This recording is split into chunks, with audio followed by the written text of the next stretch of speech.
I'm afraid not. I'm here with Ross Butters. And Ross was born in 1932. Who was your mom and dad?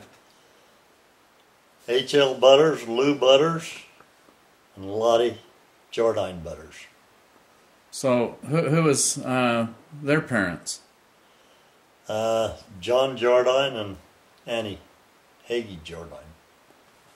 And then that was your Grandma Jardine's, your mom's mother. What about your dad? John Butters and Sarah Tanner Butters was his mother and dad. Were they originally from Clarkston? No.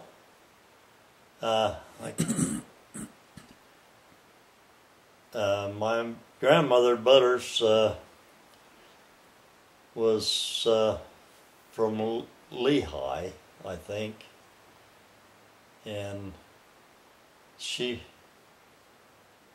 I don't know how her and grandfather met, but she was raised.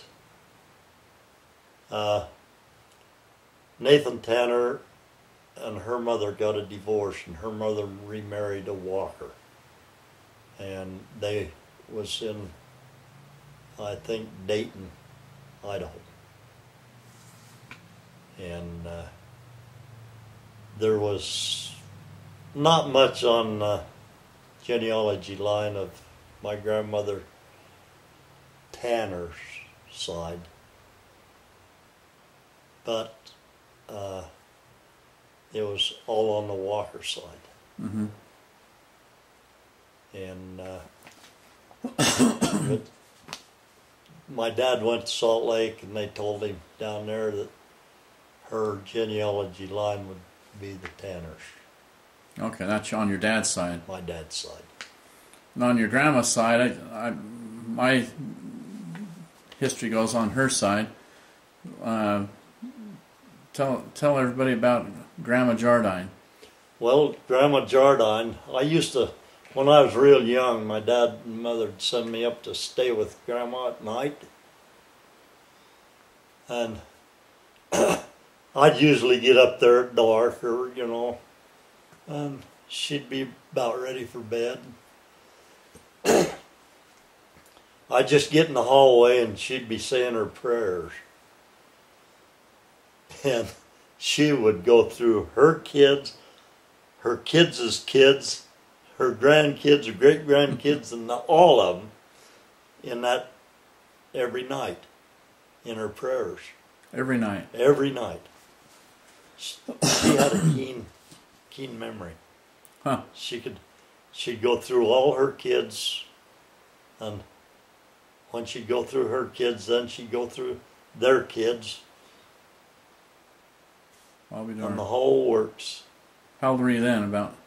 Oh, I would be a teenager, I imagine. Was she a spiritual giant, and her husband too, John? Well, yeah, he went on several missions. And he went to England, didn't he? Yeah. And about 1920, 5 or? He was the bishop of Clarkston. Mm-hmm. I don't know what year it is. I'm not too good on years. Uh-huh. But I never remember my grandfather ever working. My grandfather Jardine. Uh-huh.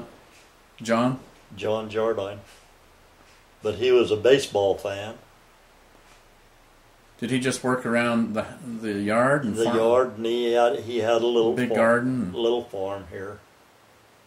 But I can't ever remember him going to the farm and working. Huh.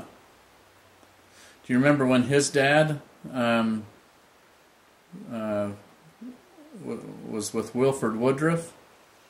I don't remember it, but I've heard about it. In the Salt Lake jail? Yeah. I don't remember that far back. Yeah. You had 4 sisters. Yeah. What were their names? Flossie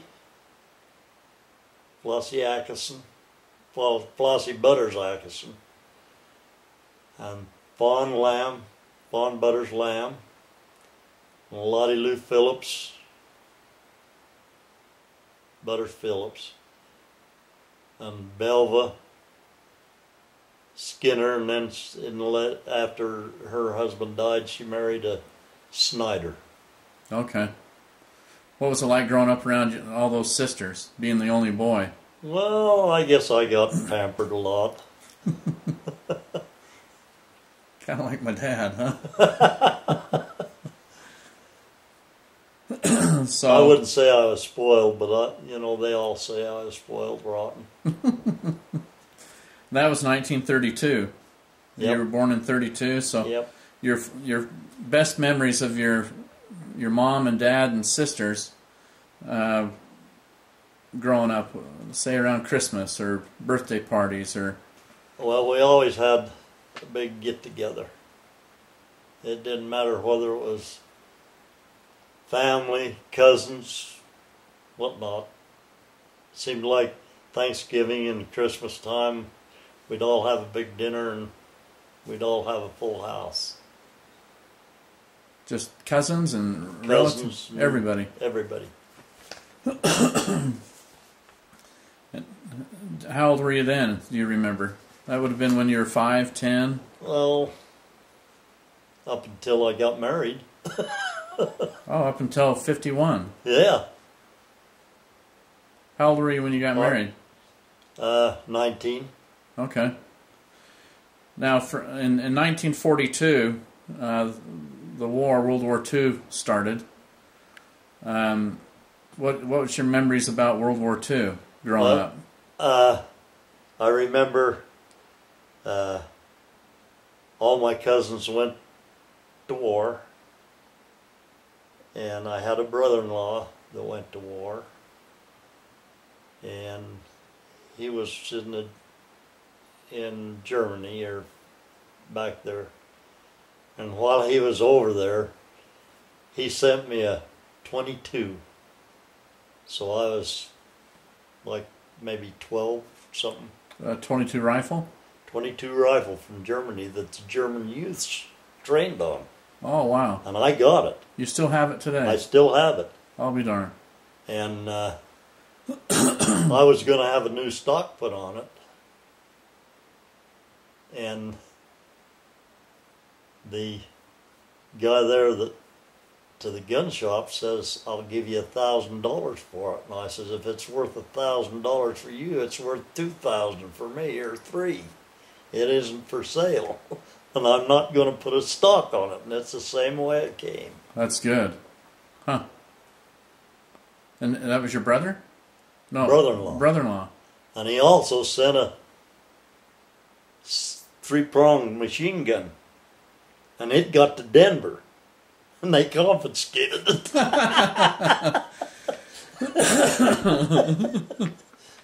And the only reason they confiscated it, they told me, was he sent the shells with it. I'll be darned.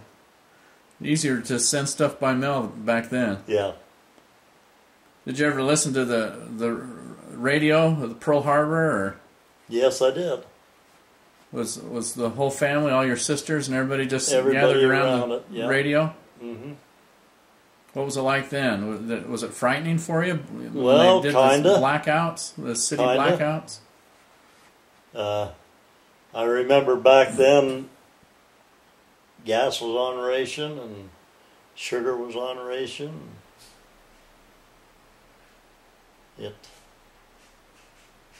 It was quite a deal.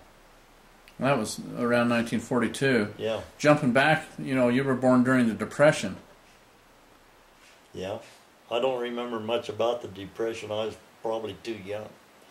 But I can remember that I don't think we ever went without. Yeah. We always had something to, we never went hungry or anything like that. Yeah. What do you remember about Annie as the town doctor? Grandma Annie? Well, she treated all the grandkids and everything. Everybody that got hurt, even a minor cut, would go to Grandma Annie's to get fixed up. Basically, the whole town. The most generally, the whole town would. But I remember that the only thing she knew about was the alcohol bottle. Every time you went there, she'd grab the alcohol bottle and put on your wound or whatever. So you wouldn't get an infection. I guess. And that made the soreness go away, and it healed quicker. What was it like in high school? Well, I never did like high school. Uh-huh. And I done a lot of sloughing. You go in one dorm, out the other? I spent a lot of time in Logan playing pool. But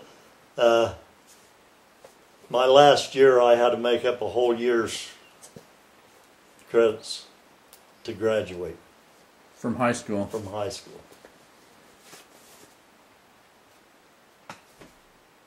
So, high school, you were what, 16, 17, 18. 18? And did you get to know your wife during that time in high school, Louise? Not until just about a little before we got married. Mm-hmm. She spent most of her life in Mesa, Arizona, and she came up to Wellsville to take care of her grandfather and their last year, and then her folks come up during that year that she graduated, and I met her over to Hiram. Okay. To a dance. At the dance hall there? Yeah, on Main Street. The Elite Hall. Elite Hall. So you And didn't... I asked her to go home with me, and she didn't know whether she wanted to or not, so she took her sister with her. She was scared of. She was afraid of you. I had to take her and her sister both home that night. And then we got to going together, and then we got married. And you got married in 1951. Right.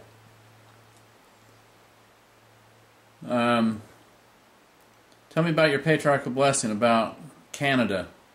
Well, I was during the Korean War. I had a mission call. I got my mission call. I knew where I was going in Canada, but the draft board wouldn't let me go on a mission. Mm-hmm. So I didn't get to go. But my patriarchal blessing said that I would see most of Canada. Well, in my years of driving truck, I got to see all of Canada. Just about every inch of it. Wow, and we'll talk about that too.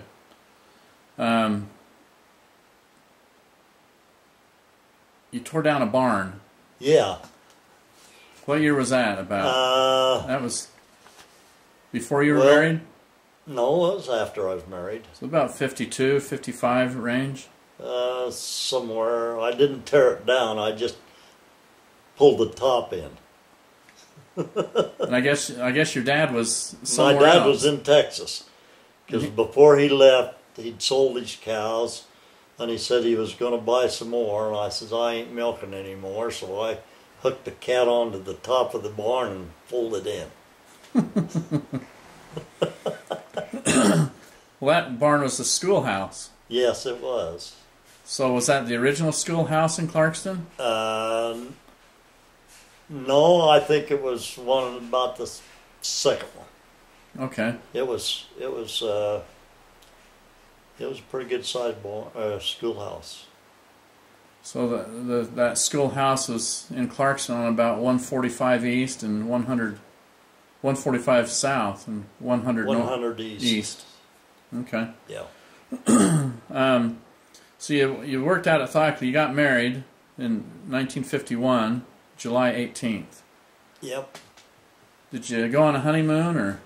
Yeah, we went to Yellowstone Park. I think that's where everybody went. And my wife didn't care for Yellowstone very good. Why is that? She didn't like the places we went. We went to Old Faithful, yes. We went there and seen it go off, but it was a whirlwind trip, you know. Yeah. And so after you got married, did you start at Thiokol at that time? No. No, I worked on the farm for my dad, and I worked at the sugar factory and odd jobs. The sugar factory, that was in Richmond? In Garland. Garland, okay.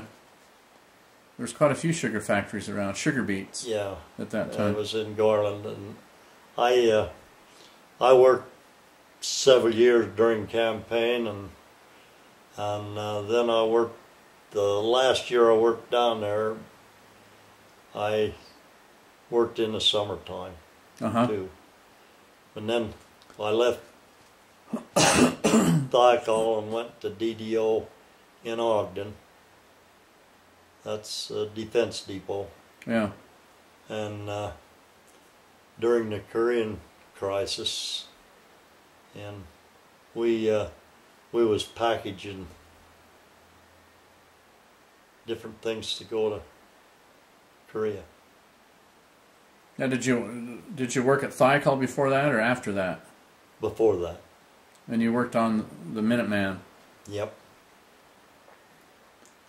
And the Bullmark missile. Bullmark missile. Uh-huh. I've never heard of that one. That's an air-to-air missile. Okay. But the stuff that I was working when I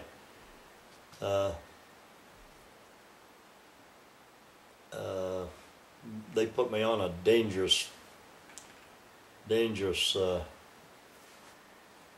job up there. They was building stuff for the air-to-air missiles, and it was hot stuff. And we were building that and making that. And my boss asked me one day, he says, "You scared of working out there?" And I said, "No, I'm not as scared of it, but I respect it real bad. I know what it'll do." About one little bowl full about the size of a sugar bowl would blow up a building, and you wouldn't find the building. Huh. And we come pretty close to getting blowed up, the crew that I was on. Is that the propellant? It was like a peanut butter? No, it was a crystal like sugar. And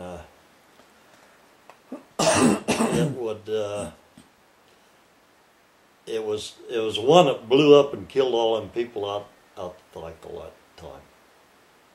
Stuff. Mm-hmm. Same stuff. But I was working on it in the early stages, and none of the supervisors, if the light was on, would come around. And I was the last one in they had a big mound of dirt and a chimney over there where our place where we had to be, and we watched everything in there while everybody was out in the bay doing their job. One guy'd have to stand there and watch on television.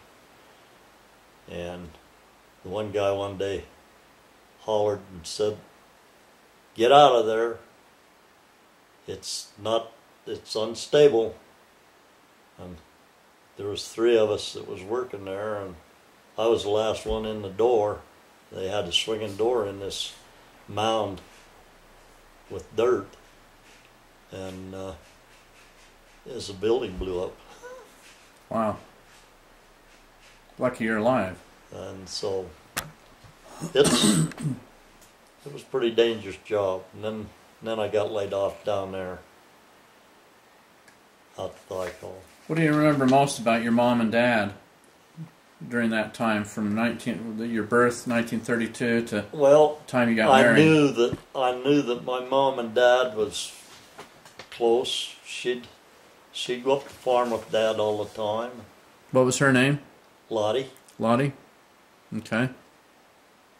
And your dad's name? Lou. Lottie HL. Lou. He went by HL most of the time. Uh-huh. So, when did your mom pass away? I'm not too good on... Did she die before your dad? No, she died about a year after. So that was in the 60s? Yeah. That was about the same time that Annie, your grandma, died. Yeah. Well, before or after? It was after. Maybe 65, 67. Yeah. So your dad died. You remember that quite well? Yes, I do, very well. I was still working at Defense Depot.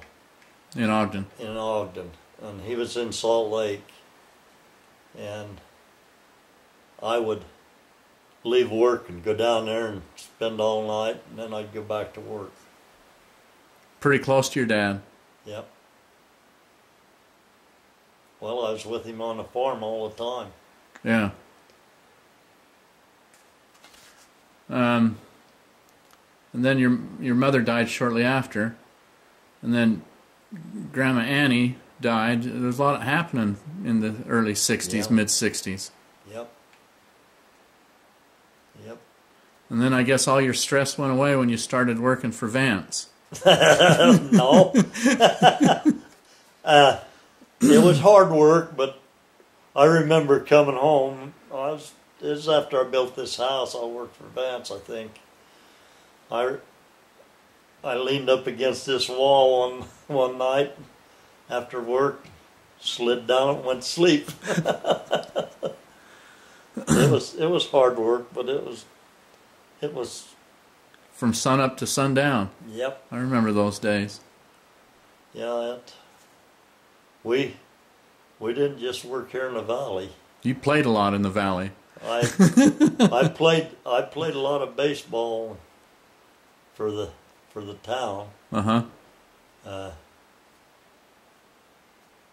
I started playing.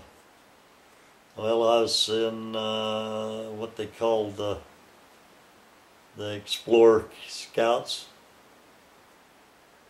and I started playing baseball with the town team. Uh-huh. Back then, I was just young. That was when in the 60s? Yeah. Huh. And I played a lot of baseball. I can remember the whole town had shut off at noon on Saturdays, no matter what they were doing. And come to the game. Come to the game. That don't happen nowadays. No. But I remember my mother was still alive. I was playing ball for the town, and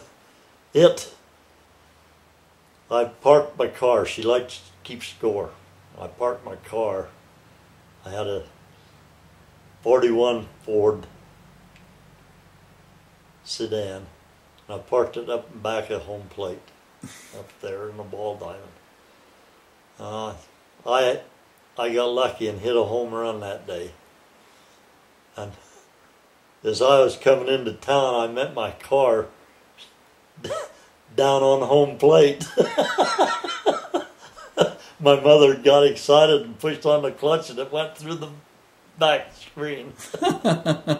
Went through the back screen. Did she beat you to home base? Yep. So that was quite a deal over there. Did you get upset at her? No. It ruined your car? No, it didn't ruin the car. Just started up and moved it out. So you had to have been about 25 or 30 years old then? No, it was before that.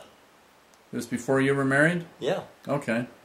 So about 1947, 48. Somewhere around there. What do you miss most about your mom and dad? Well, What was the... I miss going to their place. And they just about helped me raise my 3 kids. They was always over there. Uh-huh. They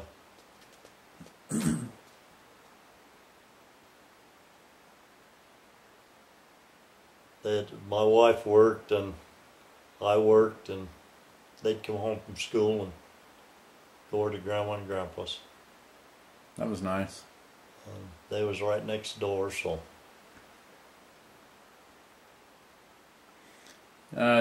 Your first daughter, I mean your first child was born in 52, Darlene? Right. And then she died when she was 43 of cancer. Yes. Do you remember the day she was born? Yeah, I was a pretty tickled guy. And she was born over here in Logan. And I didn't know her doctor because I was gone all the time. And it was Dr. Scablin. And all the fathers would go up in the waiting room they had. It was in the old hospital. Mm-hmm. By the temple. Yeah. And this guy came in and he was walking up and down. And I looked at him and I said, "You're here for a new baby?" And he says, "No, I'm your doctor." He had one of his pant legs in one of these here Wellington boots down this way, and the other one was down where it should be and walking around. I thought he was just another guy there having a baby. Robert Scablin. Yep. Dr. Scablin. Yeah. And I didn't really know him. Louise had gone to him, and so that's how I met my doctor. Delivered my first. Tell me about her life growing up. Well, she got married, and they had 7 kids. The youngest one was not 8 years old at the time she died, and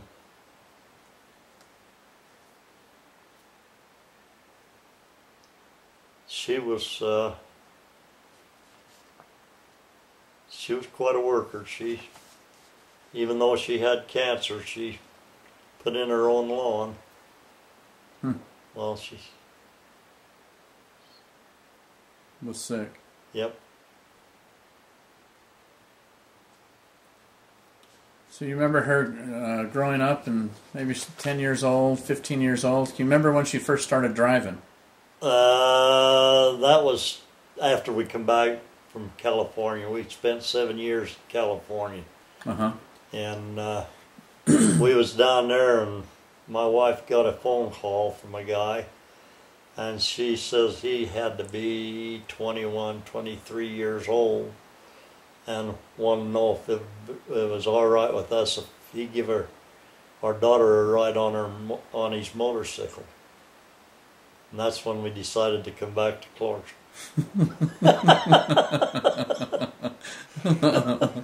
Is that who she married? Nope. No. She married Clyde Smith. He was a cook for the Loft House for quite a while. Okay. And Loft House was in Logan on Center Street, or on First North. It was on 10th, well. Oh yeah, 10th North 10th and Main. North. Yeah, the Main. Loft House Cafe. Yeah. 1055 North Main. Yeah. He worked in there and she worked there. That's where she met him. And Huh. they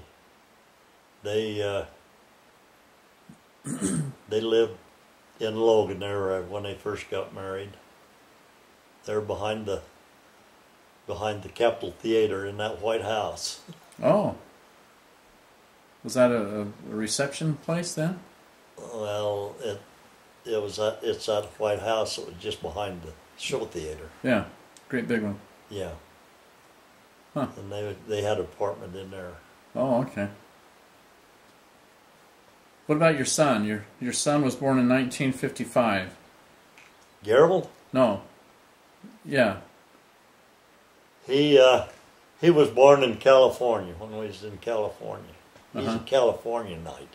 And he works with you currently now, Yes. trucking business. Yes, he does. So he was born in 55. What? Tell me a little bit about him. Well, he was kind of like me, a roustabout. He never was where he should be. He never was home on time. And he got into quite a bit of trouble throughout his... And finally, when he was about 32, Louise looked at me and she says, he finally grew up. He went to Korea during the, not the Korean War, but the other one. Vietnam? Vietnam. He was in the service for 2 years. And he was over in Vietnam? No, he was in Korea. He got shipped right from the States to Korea Okay.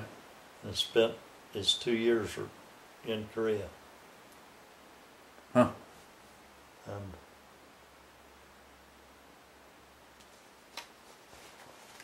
he came home one day and he says, well, Now that was which son is that one? Gerald. Daryl. Yeah. Okay. And Dennis was born here in Logan. He's my other son. Mm-hmm. And he was Mama's little angel. He couldn't do no wrong. If I corrected him, I got, you know what. How many kids does he have now? Well, he has 5. He got divorced. He had 4, and he got divorced, and he had another one by this last wife. And all those kids are here in Cache Valley? No, none of them.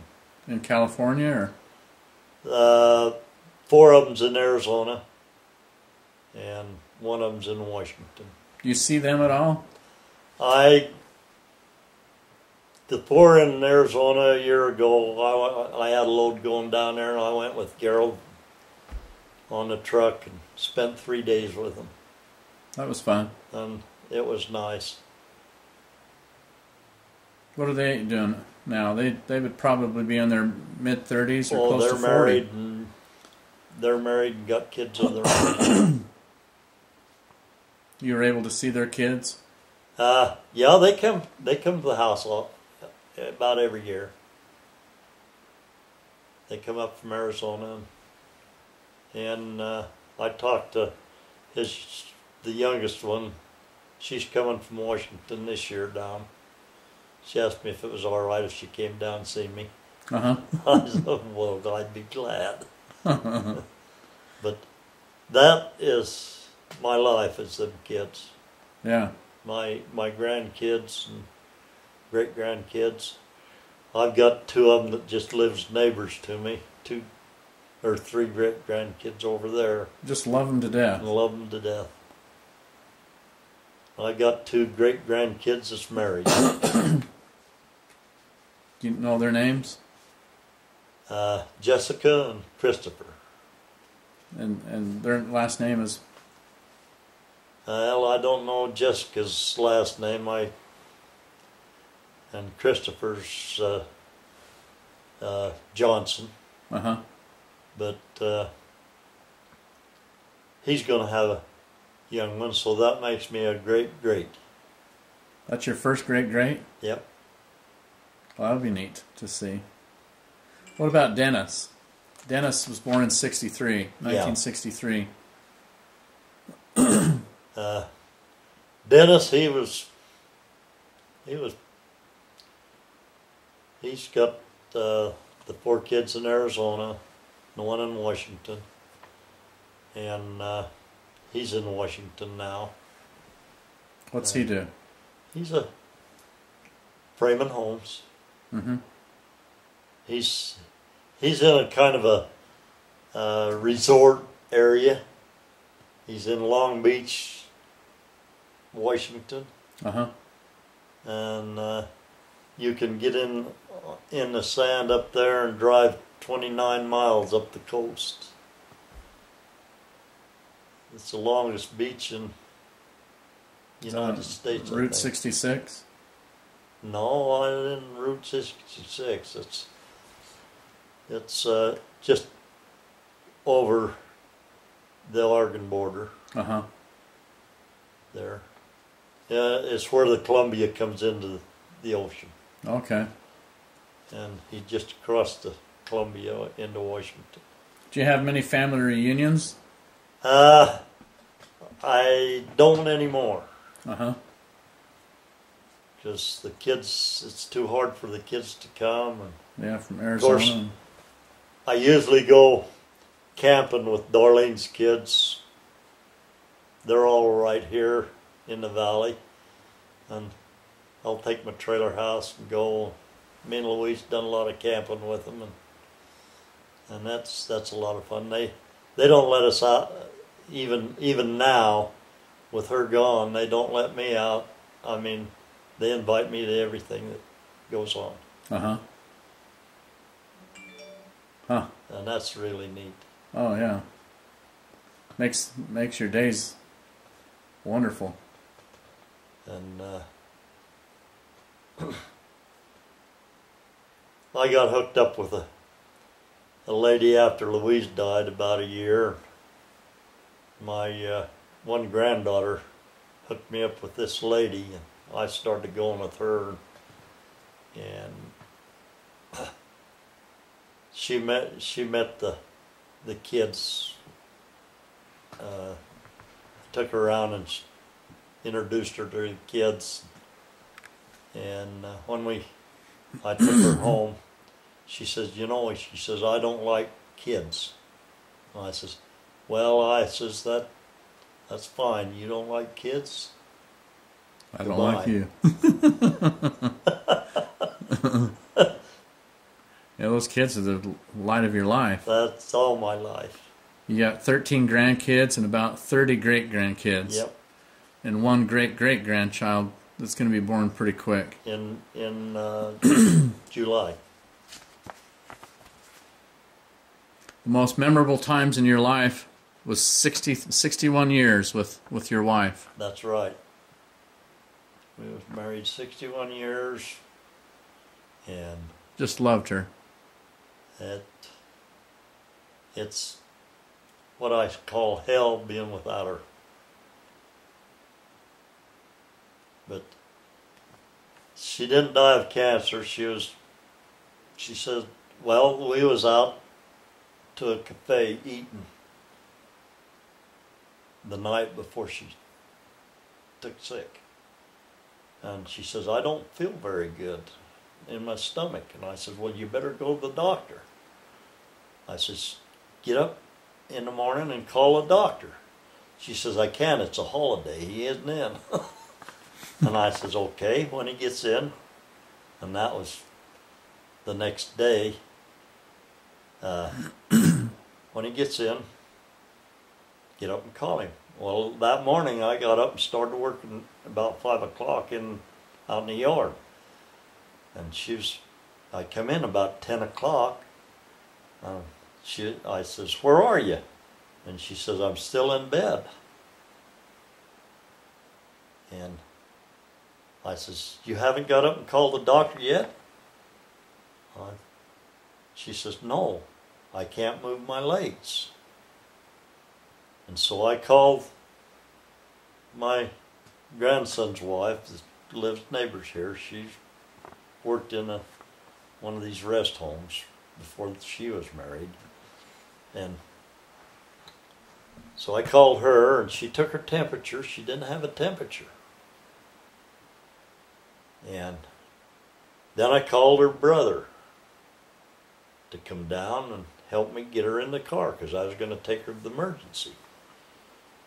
And we got her out on the porch. I had the car out here and I had her out on the porch.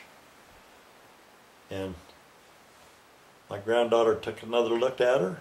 She says, "Grandpa, you're not taking her." And she walked in and called 911. And that's the last she talked to us. And if I'd have took her, she'd have died on the way over there. Huh.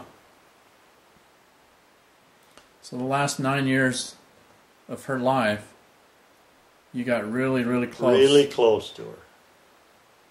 You seen her, you'd see me. You seen me, you'd see her. Those 9 years, was it not knowing exactly when she was going to go? No. She got a clean bill of health from her cancer. Dr. Ben Jacob wrote there, and she says, "You're cured.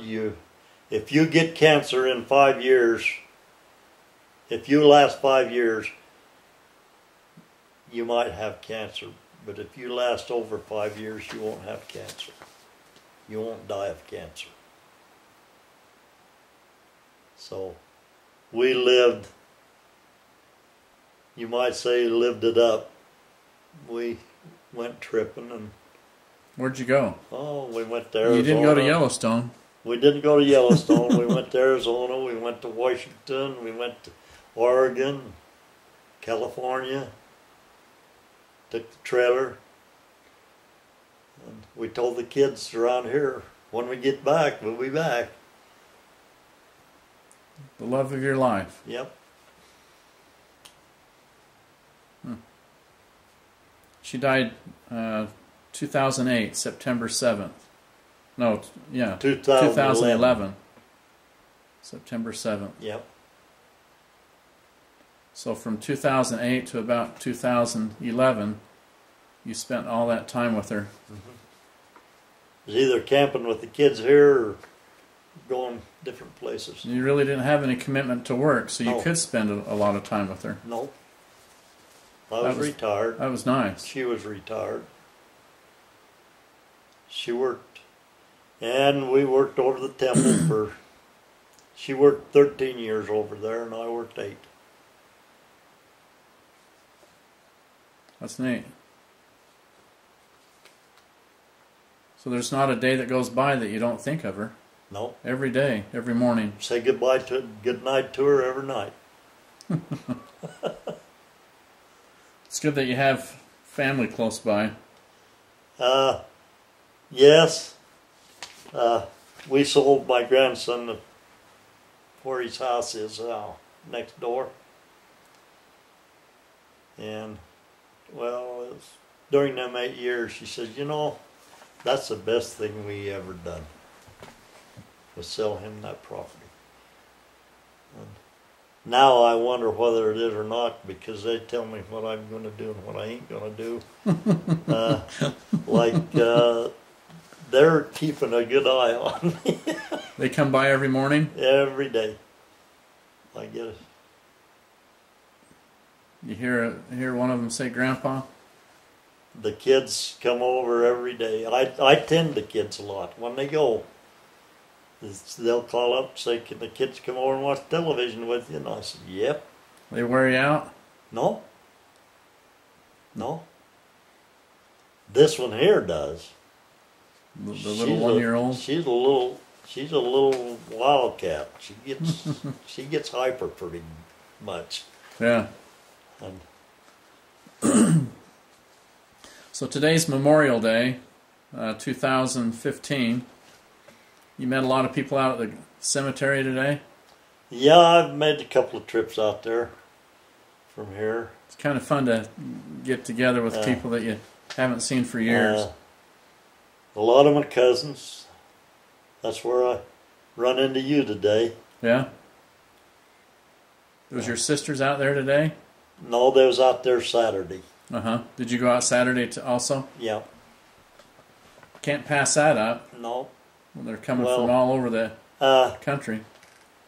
we made it a practice when Flossie was alive to at least once a month go out to dinner together, all of us. Uh-huh. And we would go, and so, and it just wouldn't be in the valley here. We'd go up to Flossie and the girls all like, and I do too. Me and Lou's up in Malad. Uh-huh. I don't know whether you know where that What's is. that called? Me and Lou's. It's been around for a while. It's well, they just built a new one. They've been there, but they make the best prime rib that I've ever tasted. They cook it to your liking. Huh. And it isn't, cut off of the. Right. It's a prime rib. A thick one.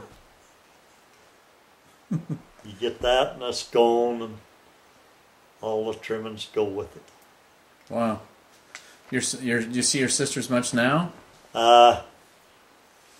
Every time I go to Logan, I call upon, and we usually go out to dinner. We can't take Belva anymore. She had a stroke. How old's Belva? Belva's my youngest sister. She's 4 years younger than me. And she's in her 80s. Uh-huh.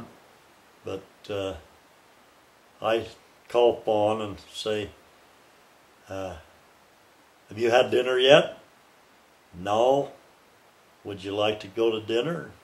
She said, I sure would. And we'd go out to dinner. Uh-huh.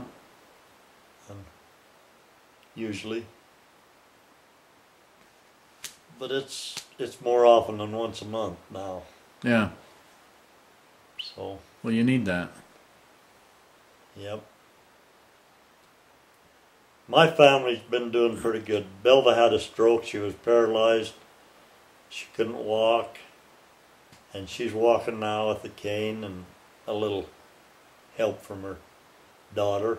How old is she? About 80. 80. And Fawn is? Fawn is in her 90s. She's the age of Rex Thompson, 94. Or was she born in 1919? I don't know when she was born. Couldn't tell. She's about what?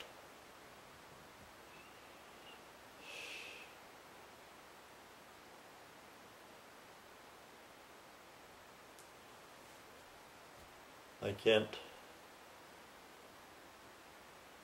place somebody that be that age. But she's in better shape than the rest of us. She golfs every day. She golfs 19 holes. Every day. And she's about 95. Yeah, she must have been born 1918 or something like that. Something like that. Yeah. Before my dad was born. He was born in 21. She's older than your dad. Yeah. If you were to give one message, let's say that it was, let's say today was your last day here on Earth. What would be the message that you would want to give to your grandkids, great-grandkids, your children? What would you want to tell them? Well, them that are married, I would tell them, you better, if they was male, you better pay attention to what your wife's doing and not be like I was. When my wife died, I had to learn how to cook, I had to learn how to make the bed, I had to learn everything. I didn't know nothing. And that's the message I'd give the boys. The girls, I don't know that they need anything. Because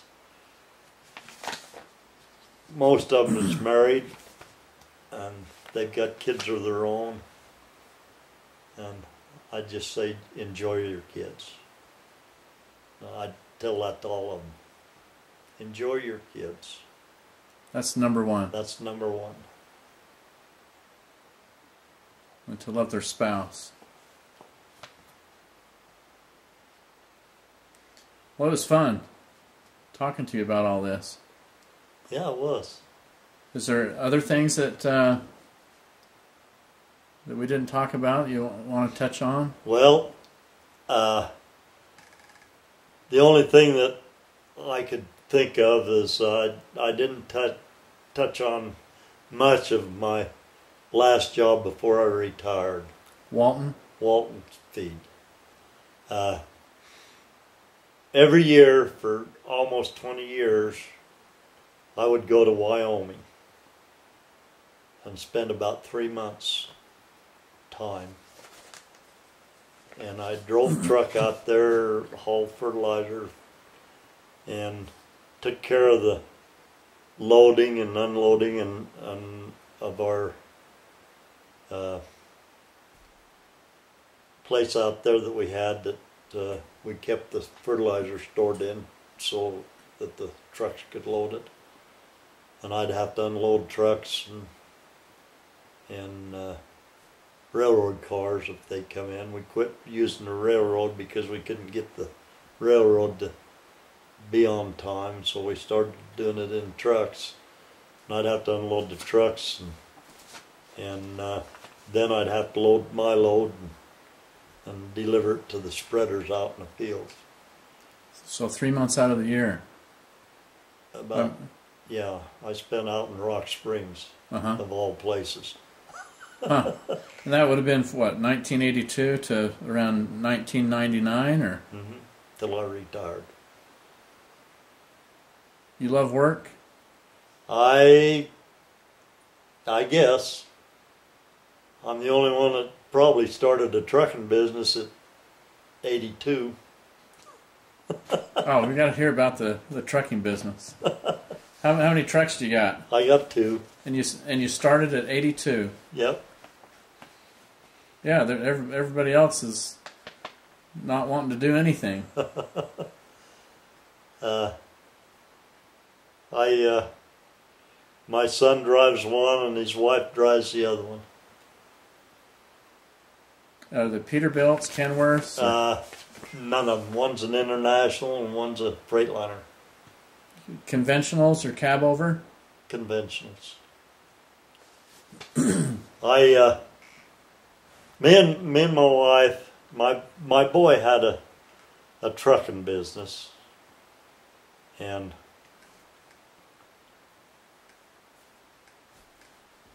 we bought him his truck. We paid for it. And then he got divorced, and in the divorce she wanted the truck. And I said, well, you might get the truck, but I want my money. And so I'm going to repossess it. So I repossessed his truck. That started me getting my own business, because I had to get that going. So I got my authority, and then after it got going, probably 1 year, I went to California and bought another truck. It's one that they won't let run down there, the emission. And they kicked it out of California. So you got a good deal on it.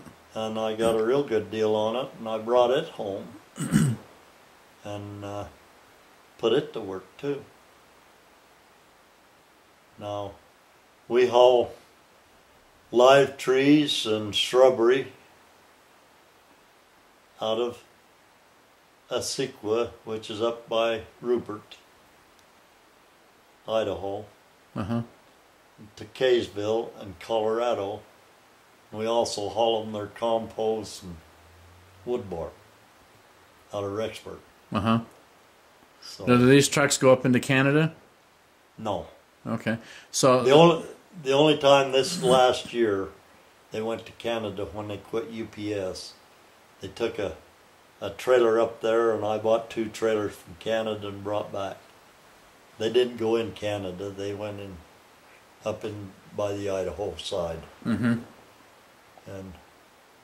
they brought the trailers over, and then they took their trucks back. So the reefers, They were different companies? You would just haul them sometimes, or? No, it's the same company. It's the same company. We're Okay. under contract with them. Our contract starts, it started in April, but this year it started in March Uh-huh. and goes till November. And then we go on, well, we have been for the last 2 years going on the Christmas rush in UPS. Mm-hmm. My son and his wife will put on about 20,000 miles for UPS in 3 weeks. Wow. Out of Logan here? No, out of Colorado. And they disperse it from Colorado to Utah to... No, they don't. They don't run much in Utah. They all run back east. So do they ever... The first year we went for UPS, they run out of Kansas City. Mm-hmm. And last year was a pretty good year for us. So you don't drive anymore, though? No, I don't drive at all. You just... I just get, pretty well run it. well, Expedite and stuff. my son does that from the truck. That's pretty hard on him. I'm trying to get drivers, can't get them. Nobody wants to work anymore. Yeah. Well, they don't want to work difficult jobs. In October, I went through about 7 or 8 drivers. One of them hit the road. Haven't had any accidents? Not our fault. I've had that one truck's been run over 3 times in the parking lots By another 18-wheeler? by another semi. Huh. First time it got hit, it was down in Caseville, and my daughter-in-law was in the cafe, and she called and said, my truck got run over. I said, did you get hurt? She says, no, but the truck's hurt pretty bad. And I says, where was it? In Caseville. And she was in a cafe. Uh-huh. And she had it parked on the road across the street from the cafe. And another truck backed out of the cafe, backed across the road, and backed into my truck. Hit the trailer into it? It wasn't the trailer, it was a single axle truck, delivery truck. Done $30,000 worth of damage to the truck. Wow. It's good they had insurance. His insurance paid for all of it. Wow. And then another truck up in Idaho, he was backed into the dock with the same truck, and he lost a hood. He pulled out of the dock and took his hood off. And this time he was over in Colorado, and the guy took the radiator and hood and then left. But we had 2 witnesses, got the name of the trucking company, They took it. and they're going to pay for it. So, That's still in the works? Or that's all taken care of now? well, we took care of back in Denver and put the radiator in and made it so it'd run. But we got a new hood, and it's sitting in my garage right now, ready to put on. Mm-hmm. So we're going to do the work ourselves and put it on. Well, you keep busy then. Yeah, That's good. yeah. It mostly, I rented a shop in Korean there, Uh-huh. and we've been about 3 months getting it straightened around so we can get a truck in there. It was a mess. So you can keep your trucks there? Or? Well, to repair them. Okay. And you guys do all your own repair? Well, not all of it. Motor overhauls and rear ends and stuff like that, we don't do. Uh-huh. Brakes and other stuff we do. Yeah.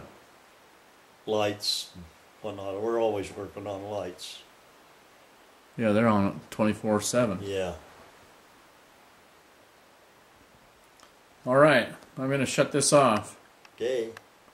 Tell everybody goodbye. Okay.